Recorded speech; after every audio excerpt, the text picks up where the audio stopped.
Arestado sa Pasay ang isa sa mga suspect kaugnay sa natagpuang chop-chop na katawan sa isang drum nitong linggo sa Maynila. Nakunan sa CCTV ng isang condominium sa Pasay ang isang Chinese national na nagtutulak ng isang malaking drum papasok ng elevator. Nagpatulong pa siya sa isang security guard. Sa ibaba ng kondo, naghintay ang isang utility van kung saan sinakay ang drum. Ayon sa pulisya, natunto nila ang kondo matapos magsumbong ang may-ari ng utility van. Napanood daw kasi nila sa TV ang ulat tungkol sa drum na may lamang pira-pirasong katawan ng tao. Kwento ng driver ng van, lipat bahay lang ang sinabi sa kanila ng mga umarkila.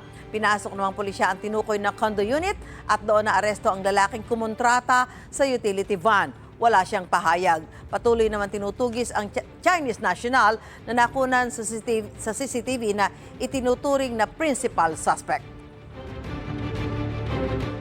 Pumunta talaga kami doon.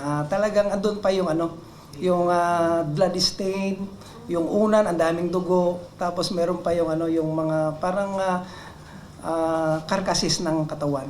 At saka yung map meron pang dugo na talagang nilinis na rin talaga, pero meron pa rin talaga mga dugo na naiwan doon sa sa master's bedroom.